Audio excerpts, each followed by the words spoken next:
Olá, tudo bem? Vamos estudar um pouquinho e comentar sobre a lição de segunda-feira da Escola Sabatina. Nós somos de um grupo que estuda a lição, né? Então, nós comentamos algumas vezes a lição. Mas antes nós vamos falar com o nosso Criador e para que ele possa estar aqui entre nós. Já está, com certeza, mas que ele possa, né, nos auxiliar de forma próxima, que ele esteja aqui conosco e aí com você, certo? Então, para isso, a gente vai fechar os olhos para se concentrar em Deus.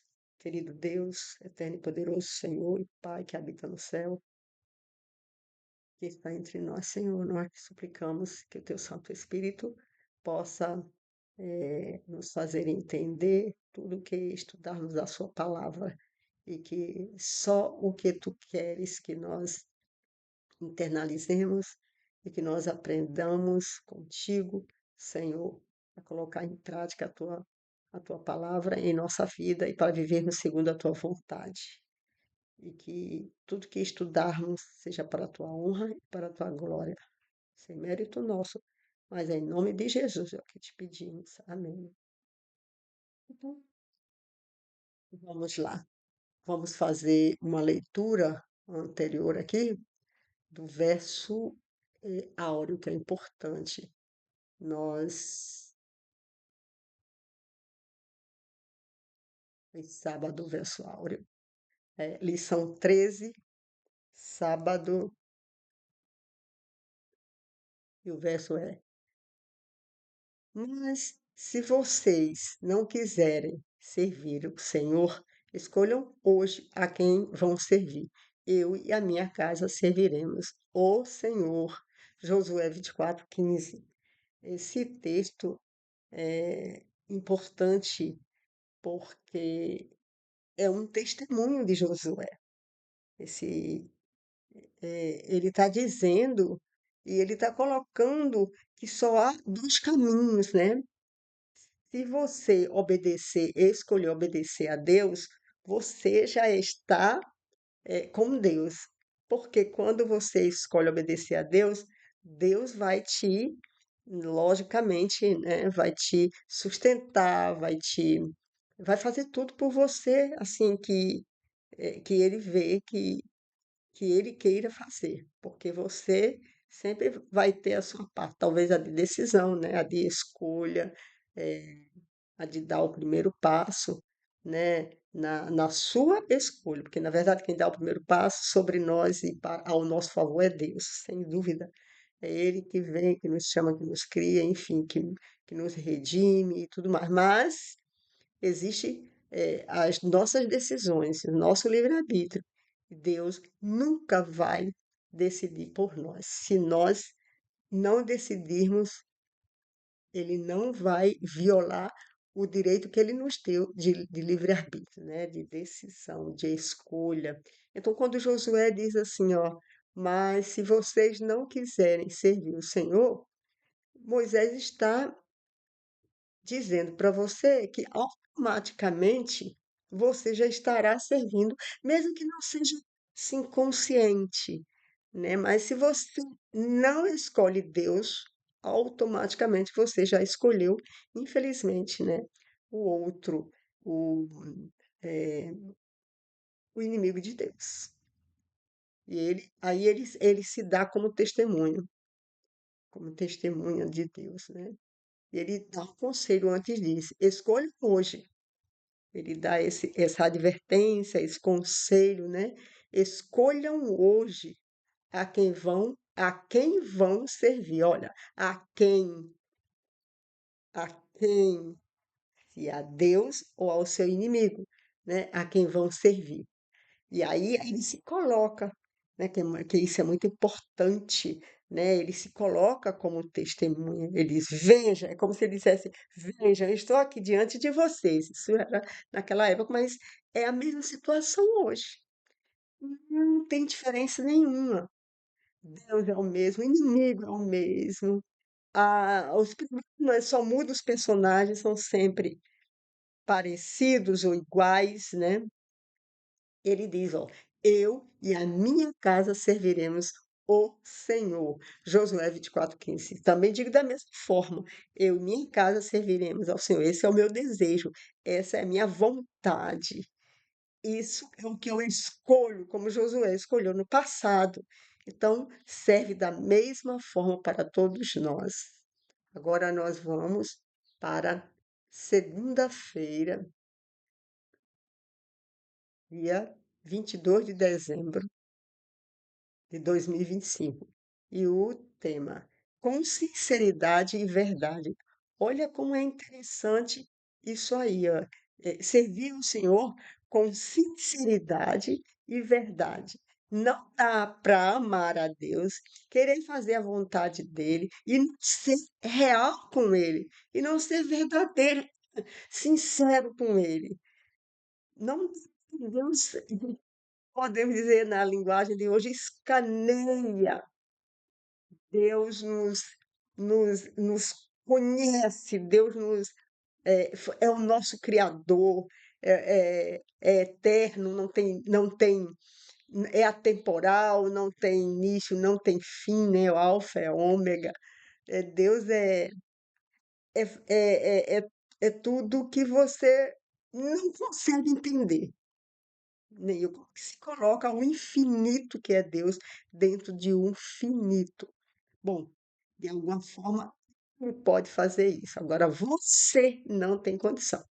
Deus pode se colocar dentro, e tanto fez que Jesus esteve como homem entre nós e morreu para nos salvar, certo?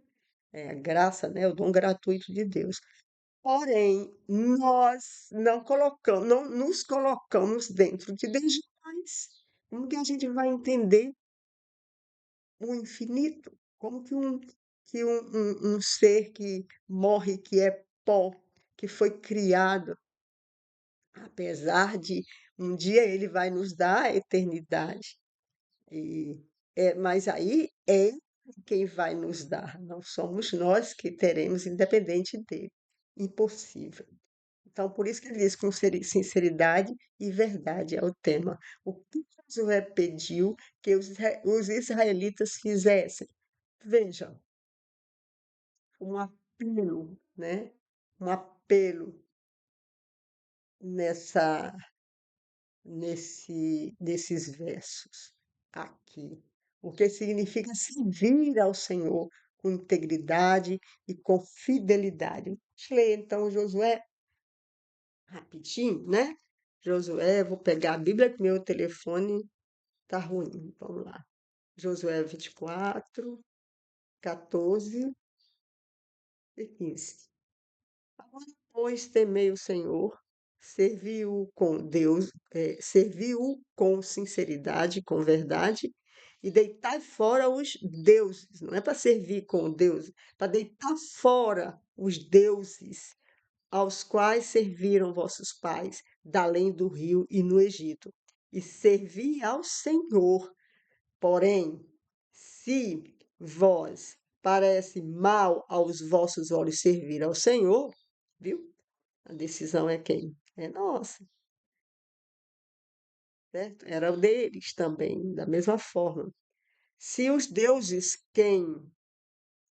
a quem serviram vossos pais, que estavam da além do rio, ou os deuses dos amorreus, em cuja terra habitais, porém, eu e a casa serviremos ao Senhor. Como é claro, não deixa dúvida, né? Não tem porquê. Olha, veja que a Bíblia, ela se interpreta, o Espírito Santo interpreta a Bíblia. Não precisa, não precisa colocar nossos pensamentos, nossos eu acho isso, eu acho aquilo, nós não achamos nada. Nós temos que viver prestando atenção ao recado que Deus nos dá através da sua palavra, sabe? Não confie no homem, não confie em você, não confie o coração do homem enganoso.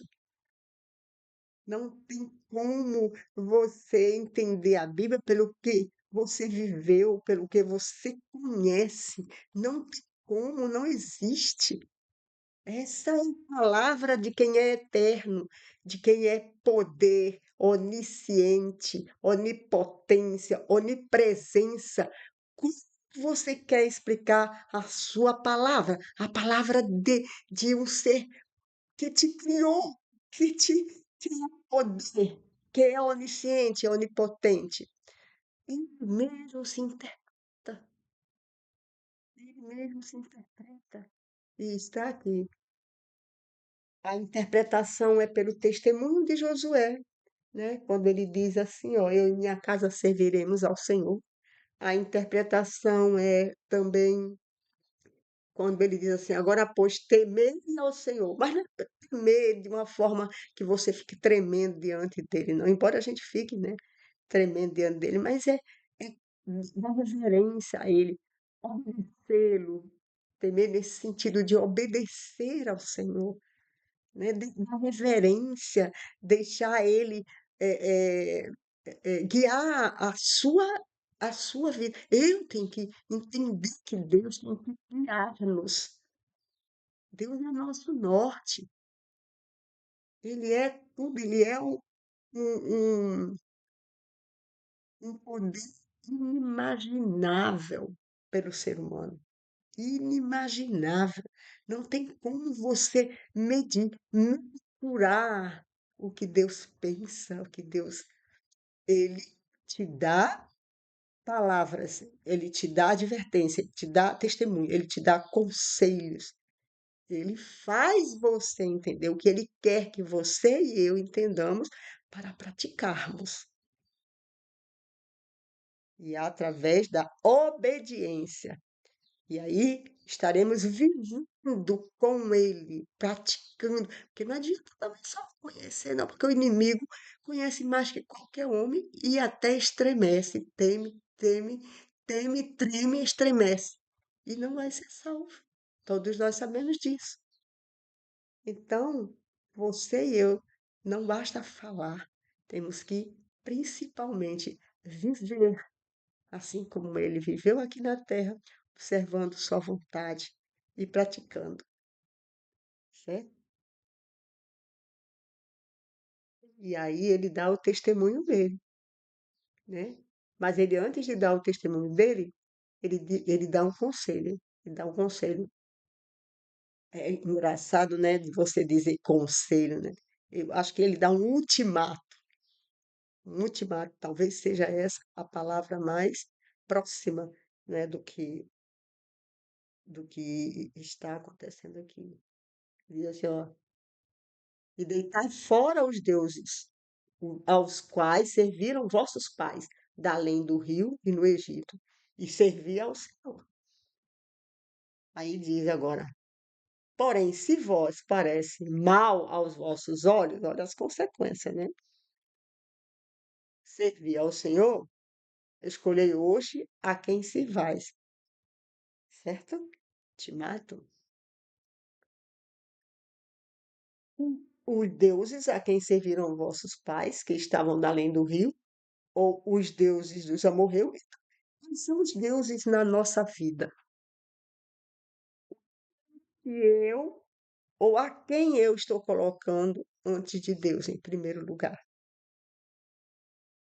Obviamente, né? Aqui, quando a Bíblia fala dos deuses dos amorreus, dos cananeus, eram deuses, está se referindo a deuses, mas a idolatria não é só através de deuses, mas a gente às vezes está colocando, é possível que estejamos colocando ídolos na nossa vida antes de Deus. Ídolos na nossa vida. Como, Iris? Eu não, não vou saber, eu sei do que eu faço, mas cada um examine-se a si mesmo. Eh, Podemos colocar alguém acima de Deus quando nós ferimos os princípios de Deus, porque ele diz assim: se me amais, guardareis os meus mandamentos. Mas guardas os meus mandamentos. Quando Deus diz isso, é que esse sim é uma condicional. É condicional, dizendo, olha, se você ama a Deus, consequentemente, você vai fazer a minha vontade. Se você me ama, você faz o que eu disse para você fazer. O que eu deixei aqui nos 10 mandamentos. Bem, não pode ser, não pode ser modificado. Não pode ser alterado. Os 10 mandamentos de Deus, escritos pelo dedo dele e entregue a Moisés, no passado, no Monte Sinai. Sim, esses mandamentos são a lei moral de Deus, o caráter de Deus, a característica dele. Todos ele, amar Deus sobre todas as coisas. Olha, isso aí é um princípio. É, é, honrar a Deus, né? Não, é, não falar mal dos outros, não cobiçar a mulher alheia, não honrar pai e mãe, não roubar, não matar, não desejar a mulher do próximo, que é adulterar, enfim, mandamento. Guardar sábado, por que não? Guardar o quarto, se você for colocar direitinho, o quarto, Êxodo 20, a partir do verso 8, você vai ter os 10 mandamentos, os mandamentos e as explicações, tudo certinho para que você não tenha nenhuma dúvida. Não adianta você adulterar a vontade de Deus, mudar a vontade de quem somos nós, seres humanos. Deus nos deu os 10 mandamentos e devemos fazer o que é pede, sendo correto. Então, de Josué expressava claramente o fato de que Israel precisava decidir se, por meio da lealdade ao Criador, manteria sua identidade especial e viveria na terra prometida, ou se voltaria a ser mais um entre muitos povos idólatras, sem identidade, propósito ou missão claros. A escolha era de quem? Assim como nós. A escolha é minha, a escolha é sua. O apelo de Josué era duplo. Israel deveria temer o Senhor e servi-lo com integridade e com fidelidade. Josué 24:14, já lemos, né? Temer o Senhor não significa viver em constante medo e insegurança, já falamos sobre, sobre isso, né? É, temer a Deus é ter uma consciência constante de magnitude de suas exigências. As exigências de quem? De Deus, de sua, com S maiúsculo, de suas exigências. Quais são as exigências de Deus? E eu estou deitando por terra, desprezando por causa de um ou de outro ou de alguma coisa. Quando nós trocamos Deus por uma vontade própria, essa coisa ou essa pessoa se torna o nosso Deus. Quando Deus diz assim, ó, digamos assim, ó, guarde os meus sábados. Se nós não guardarmos os sábados que são de Deus para nos comunicarmos com Ele, para nos deleitarmos nele, para nos ajudarmos uns aos outros aqui nessa terra, para vivermos em comunhão com Deus, se nós dissermos, desrespeitarmos nossos pais, né, pai e mãe, ou pai ou mãe, bom, se nós matarmos, se nós. Isso quer dizer que você vai ser feito. Não, você, nem eu, nem ninguém já dissemos isso. Feito não há, só Deus. Bom não há, só Deus. Só Jesus, Deus Pai, Filho e Espírito Santo. Entretanto, se você ama a Deus, você vai decidir fazer a vontade dele. Se você cai, ele é fiel e bom e justo para te perdoar. Ele mesmo diz isso, né? Então, não temos como, não tem como a gente ter dúvidas, não há. Embora a palavra temor descreva a atitude interior que que devia caracterizar um israelita, o resultado prático da reverência a Deus era o serviço. Viver como Deus quer. Não adianta só falar. O serviço que era exigido de Israel era caracterizado por dois termos hebraicos traduzidos com as seguintes expressões: com integridade e com fidelidade. Imagine você dizer que ama a Deus, mas não se entregou a Ele integralmente. Deus é vida. Deus não, com Ele não se negocia. Com Ele é sim, sim e não, não. Se você sai dessa esfera, você peca. Ou é sim ou é não. Com Deus é dessa forma, né?